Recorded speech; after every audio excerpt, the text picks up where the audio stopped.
Hello everybody, welcome to Mamta Bedi classes. Today we will read a short story.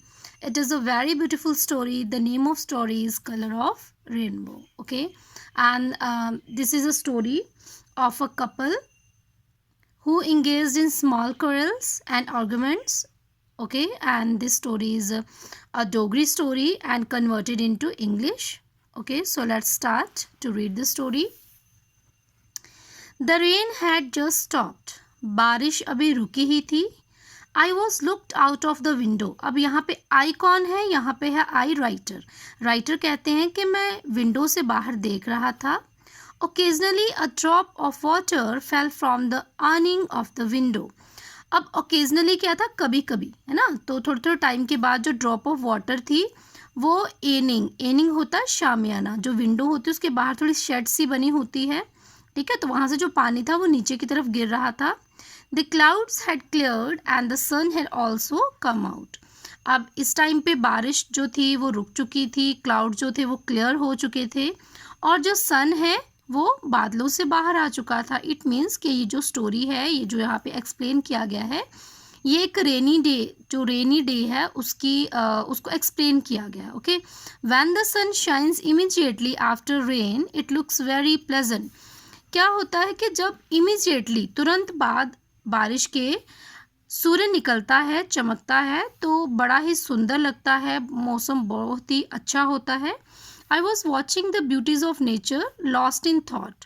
अब यहाँ पे writer कहते हैं कि मैं नेचर की ब्यूटी को देख रहा था और अपने ही ख्यालों में खोया हुआ था. Just outside the window were some chilli plants. और विंडो के बिल्कुल बाहर कुछ चिली प्लांट्स थे. They had grown quite tall and were sprouting red chillies. और ये जो प्लांट्स थे, चिली प्लांट जो थे वो अब थोड़े लंबे हो चुके थे और उस पर रेड चिलीज भी लग चुकी थी. Drop of water were dripping sliding down the plants. अब जो बारिश की जो बूंदें थी वो जो चिली के प्लांट्स थे उसमें से नीचे गिर रही थी, स्लाइड होके नीचे की तरफ गिर रही थी. All my attention was centred the rain drop. और राइटर कहते हैं कि मेरी जितनी भी अटेंशन थी वो सारी रेन ड्रॉप के ऊपर केंद्रित हो चुकी थी. A light breeze was blowing outside. और बाहर बड़ी ठंडी ठंडी बहुत ज़्यादा अच्छी जो हवा चल रही थी. I wrap the bedsheet around me tightly while sitting on the cot. अब राइटर कहते हैं कि जब मैं, कोट होती है चारपाई, है ना, तो जब मैं चारपाई के ऊपर बैठा हुआ था तो मैंने अपने इर्द गिर्द, अराउंड होता है अपने इर्द गिर्द, टाइटली बेडशीट को रैप किया हुआ था. The kids were at play. और जो बच्चे हैं, अब ये राइटर के जो बच्चे हैं वो क्या कर रहे हैं, वो खेल रहे थे. Going out and coming in. कभी वो बाहर जा रहे थे, कभी वो अंदर आ रहे थे. They were making a lot of noise, but I was more or less oblivious to it. अब राइटर कहते हैं कि वो बहुत ज़्यादा नॉइस क्रिएट कर रहे थे लेकिन मैं अपने ही उसकी तरफ कम मेरा ध्यान था. The chili plants were dancing in the breeze and a drop were falling from them. और जो चिली के प्लांट जो थे वो हवा में डांस कर रहे थे. आपको पता, जब हवा चलती है जो पेड़ पौधे हैं वो हवा में नाचते हैं, झूमते हैं. And water drops were falling from them. और उनमें से, प्लांट में से जो वाटर की ड्रॉप्स थी वो नीचे गिर रही थी. Small patches of clouds were moving to and fro in the sky. अब टू एंड फ्रो होता है इधर उधर. ओके, टू एंड फ्रो क्या है, इधर उधर. तो जो स्मॉल पैचेस होता है छोटे छोटे झुंड. अब क्लाउड्स के छोटे छोटे जो झुंड थे, पैचेस थे, वो आकाश में इधर उधर, टू एंड फ्रो, इधर उधर घूम रहे थे. समटाइम्स दे कवर्ड द सन. कभी वो जो क्लाउड्स थे वो सन को कवर कर लेते एंड इट बिकेम क्लाउडी. और बाहर बादल हो जाता. And sometime the sun came out. और कभी जो सन था वो बादलों से बाहर आ जाता. नेक्स्ट, पापा जी, see the swing of Gudda Guddi, Munni was saying clinking to me. अब राइटर कहते हैं कि उनकी जो बेटी मुन्नी है, ठीक है, तो वो उनसे क्लिंकिंग होता है चिपकना, तो उनको उनके साथ चिपकते हुए कहती है, पापा जी देखो देखो स्विंग ऑफ गुड्डा गुड्डी. अब स्विंग ऑफ गुड्डा गुड्डी बोला गया है यहाँ पर रेनबो को. ओके, जो इंद्रधनुष होता है उसको स्विंग ऑफ गुड्डा गुड्डी कहा गया है. Where is it daughter, I asked. अब यहाँ पर राइटर पूछते हैं कि बेटी कहाँ पर है। There up in the sky multi colour, replied Munni. अब इस पर मुन्नी आंसर करती है कि देखो बहु रंगों वाला multi coloured in the sky. Is that the swing of Gudda Guddi, I asked. अब राइटर पूछते हैं कि क्या ये गुड्डा गुड्डी का झूला है। She shot back with a touch of annoyance, then whose is it, if not theirs? अब उसने she shot back with the touch of annoyance. Annoyance क्या होता है, जैसे मना कर देना ना, तो उसने सर हिलाते हुए कहा कि अगर ये गुड्डा गुड्डी का झूला नहीं है तो फिर किसका है। Okay, Who told you? अब इतने पर जो राइटर है वो पूछते हैं कि तुम्हें किसने कहा कि ये गुड्डा गुड्डी का झूला है। ग्रैंड माँ टोल्ड अस। तो उनकी बेटी कहती है कि ग्रैंड माँ ने हमें बताया था कि ये झूला जो है वो गुड्डा और गुड्डी का है।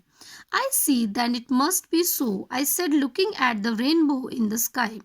अब इतने भी राइटर कहते हैं कि I see then it must be so, तो फिर अगर दादी ने बोला है, ग्रैंड माँ ने बोला है, तो हाँ फिर वही होगा। और वो रेनबो की तरफ देखते हैं जो राइटर हैं। पापा जी आई टू वॉन्ट अ स्विंग। अब उनकी बेटी कहती है कि पापा मैं भी इस झूले पर झूला लेना चाहती हूँ। You can have this one, I try to put her off. तो जो राइटर कहते हैं I try to put her off, तो मैंने उसे टालते हुए कहा कि you can have this one, तो कि तुम इसे ले सकती हो। This doesn't help, why should I take something that is not mine. तो जो उनकी बेटी है कहती है कि अगर ये मेरा नहीं है तो मैं इसे नहीं ले सकती। ठीक है, I begin wondering how wise the little one was. तो उसका आंसर सुनकर जो राइटर हैं वो बड़े हैरान होते हैं उसकी वाइज होता बुद्धिमता वाली बातें सुनकर छोटी सी बच्ची की, कि वो कह रही है कि जो चीज़ मेरी नहीं है मैं उसको नहीं लूँगी। Munni kept talking of different things thereafter, but I could not pay attention to all that. अब उसके बाद मुन्नी ने बहुत सारी बातें की डिफरेंट थिंग्स के ऊपर, लेकिन मैं उस पर कोई भी अटेंशन जो है वो पे नहीं कर पाया। I was lost in my own musings होते हैं थॉट। राइटर कहते हैं कि I was lost in my own musing, मैं अपने ही ख्यालों में खोया हुआ था। She left me after a while and went out to play with her brother and sister. अब इतना कहने के बाद उनकी जो बेटी है मुन्नी, वो अपने भाई और बहन के साथ खेलने के लिए चली जाती है। I was thinking that my grandmother also used to tell me that it was a swing of Gudda Guddi and occurred when the sun came out immediately after the rain. अब मैं सोच रहा था कि जो मेरी ग्रैंड मदर थी वो भी मुझे ऐसे ही कहती थी कि ये गुड्डा गुड्डी का झूला है एंड अकड़, और ये कब निकलता है, जब रेन के इमीडिएटली आप बिल्कुल तुरंत बाद जो सन है वो बादलों से बाहर आता है। 7 कलर्ड स्प्लेंडिफोरस एंड लवली, 7 रंगों वाला बड़ा ही सुंदर ये इंद्रधनुष होता है। And I thought I could become a गुड्डा एंड स्वे ऑन द स्विंग, और फिर मैं सोचता कि मैं गुड्डा बनूंगा और इसके ऊपर स्वे मीन्स झूलना, मैं इसके ऊपर झूलूंगा, इस झूले के ऊपर झूलूंगा। And my grandmother would tell me, और मेरी ग्रैंड मदर मुझे ये भी कहती, यू आर अ गुड्डा all right and when your गुड्डी comes then you will sway on this swing together. तो उसकी दादी कहती कि हाँ तुम गुड्डे हो, बिल्कुल ठीक है, और जब तुम्हारी गुड्डी आएगी और then you will sway on this swing together, तो तुम दोनों इस झूले के ऊपर बैठकर झूलना। देन माई गुड्डी केम, फिर मेरी गुड्डी आई। अब यहाँ पर देन माई गुड्डी केम का मतलब राइटर कहते हैं कि जब उनकी शादी हुई है ना, तो यहाँ पर ये उसको एक्सप्लेन करना चाहते हैं। I was married and I learn that my Guddi too had similar dreams, और राइटर कहते हैं कि जब मेरी शादी हुई तो मुझे ये पता चला कि मेरी गुड्डी के भी मेरी तरह ही ड्रीम्स थे। इट मीन्स कि उसकी वाइफ के भी सपने उसके ही जैसे थे। That when she would get married हर गुड्डा एंड शी वुड स्वे टुगेदर, तो वो भी यही सोचती थी कि जब उसकी शादी होगी वो और उसका गुड्डा जो है उस झूले के ऊपर इकट्ठे बैठकर झूलेंगे। But now we were grown up, लेकिन अब हम बड़े हो चुके थे and our dreams of swing together seated on the 7 colour swing has remained a dream only. अब यहाँ पर राइटर कहते हैं कि अब हम बड़े हो चुके थे। बड़े होने का मतलब कि हमारे ऊपर रिस्पॉन्सिबिलिटीज़ हो चुकी थी और जो हमारे जो ड्रीम्स थे इकट्ठे उस पर झूलने के, उस 7 कलर स्विंग के ऊपर झूलने के, वो सिर्फ सपने ही रह गए थे। Now we had in front of us the swing of life, very long and God knows of how many hues. अब राइटर कहते हैं कि अब हमारे आगे जीवन का झूला था। यहाँ पर जो राइटर है वो लाइफ की जो रिस्पॉन्सिबिलिटीज़ हैं, जो डिफ़िकल्टीज़ हैं, ठीक है, तो उनको एक्सप्लेन करना चाहते हैं। वो कहते हैं कि अब हमारे सामने स्विंग था लाइफ का, बहुत लंबा, और भगवान ही जानता था कि उसमें कितने ज़्यादा जो उतार चढ़ाव थे। Every day it's colour change, हर रोज़ इसके कलर चेंज होते थे। Father had passed away. अब राइटर कहते हैं कि मेरे पिताजी गुजर चुके थे, but my mother was still with us, लेकिन मेरी माताजी अभी भी हमारे ही साथ थी। 2 of us with 4 kids। अब राइटर कहते हैं कि हम 2 थे, मैं और मेरी वाइफ, और एक मेरी मदर थी, और 4 हमारे जो किड्स थे। With the same limited salary, मतलब सैलरी वही थी लेकिन हमारी फैमिली की रिस्पॉन्सिबिलिटी बहुत ज़्यादा बढ़ चुकी थी। उनके बच्चे हो चुके थे, उनके फादर जो थे वो पास्ट अवे हो चुके थे।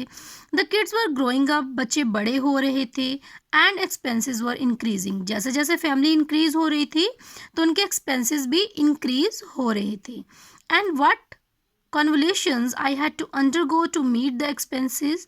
अब राइटर कहते हैं कि अब मतलब जो उसके डेली एक्सपेंसेस थे, ठीक है ना, जो उसके खर्चे थे, तो उनको पूरा करने के लिए उसको बहुत ज़्यादा काम करना पड़ता। गिविंग ट्यूशन समटाइम्स, कभी कभी वो बच्चों को ट्यूशन्स देते। And sometime typing at some shop, और कभी कभी वो किसी शॉप के ऊपर टाइप करते। देखो जैसे आज कंप्यूटर का टाइम है तो पहले टाइपराइटर चलती थी, है ना, तो जो राइटर हैं वो ट्यूशन्स भी देते बच्चों को, अपनी सैलरी के अलावा एडिशनल वर्क करते हैं ना, क्योंकि उनके एक्सपेंसेस ज़्यादा थे, फैमिली ज़्यादा थी और उनके जो इनकम कम थी। और सम टाइम वो किसी शॉप के ऊपर टाइपिंग भी करते। सम डेज पास कंफर्टेबली, कुछ दिन तो उनके बड़े आराम से निकल जाते। But most of time we were hard up, लेकिन ज़्यादातर जो समय था वो हमारा मुश्किलों से ही गुजरता था। अब ये वाला जो पैराग्राफ है इसमें जो राइटर ने ये बताया कि जब बच्चे छोटे होते हैं ना तो उनके बहुत सारे ड्रीम्स होते हैं कि वो ऐसे करेंगे लाइफ में, इंजॉय करेंगे लाइफ को, लेकिन जैसे जैसे वो बड़े होते हैं तो उनके जो ड्रीम्स चेंज हो जाते हैं, क्योंकि उनके ऊपर फैमिली की रिस्पॉन्सिबिलिटीज़ हो जाती हैं, है ना, तो उनको पूरा करने के लिए उन्हें अपने जो ड्रीम्स हैं उनको सेक्रीफाई करना पड़ता है। अब राइटर कहते हैं कि splashes of rain flew in where I was seated, जहाँ पर मैं बैठा हुआ था वहाँ पर splashes of rain, splashes of rain होता है पानी की छींटे, है ना, तो मेरे ऊपर वहाँ पर पड़ी। The sun had gone beyond the clouds and the wind had picked up speed. अब राइटर अपने ही ख्यालों में खोए हुए थे, वो अपनी पास्ट के जो थॉट्स थे उनमें खोए हुए थे कि उनके साथ क्या हुआ पास्ट में।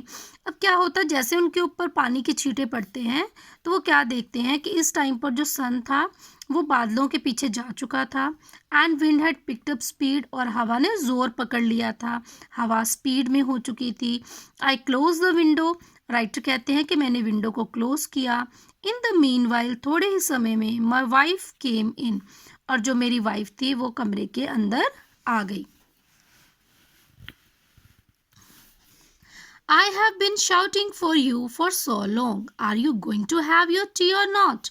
अब उनकी वाइफ कहती है कि मैं इतनी देर से चिल्ला रही हूँ, Are you going to have your tea or not? क्या तुम अपनी चाय लोगे या नहीं लोगे? You must have got fed up with me. मुझे ऐसे लगता है कि तुम मुझसे ऊब चुके हो, तंग आ चुके हो। Fed up होता है तंग आना। But I am no less fed up with you. और उनकी पत्नी कहती है कि हाँ, मैं भी तुमसे बहुत ज़्यादा तंग आ चुकी हूँ। What happiness have I you got since I come to this house?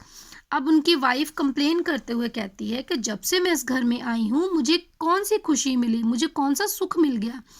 I start working as soon as I get up in the morning and I go on and on till late at night. और वो कहती है कि मैं सुबह उठते ही काम पर लग जाती हूँ और रात को लेट नाइट तक मैं घर का काम करती रहती हूँ। See what has happen to my health, देखो मेरी हेल्थ के साथ क्या हो गया है, मेरी हेल्थ खराब हो गई है। विद लेंटिन सूप एंड बुद्धि प्रकाश, इस बुद्धि प्रकाश के साथ, बुद्धि प्रकाश किसको बोल रही है, वो बुद्धि प्रकाश बोलती है अपने हस्बैंड को कि इस बुद्धि प्रकाश के साथ और एक लेंटिन सूप मतलब ये दाल रोटी जो हम खाते हैं, सूखा खाना खाते हैं जो दाल चपाती, तो उसके साथ मेरी हेल्थ भी खराब हो चुकी है। तो यहाँ पर वो अपनी जो डिफ़िकल्टीज़ है लाइफ की उसको कंप्लेन कर रही है अपने हस्बैंड को कि जब से मैं इस घर में आई हूँ मुझे कोई भी खुशी नहीं मिली है, मेरे के ऊपर रिस्पॉन्सिबिलिटीज़ बहुत ज़्यादा हैं, ठीक है। तो वो यहाँ पे उसको कंप्लेन करती है। अब ये हमारा आज के लिए हम इतना ही करेंगे। अब नेक्स्ट वीडियो में इसका जो है रिमेनिंग पार्ट करेंगे। Till then take care, bye bye.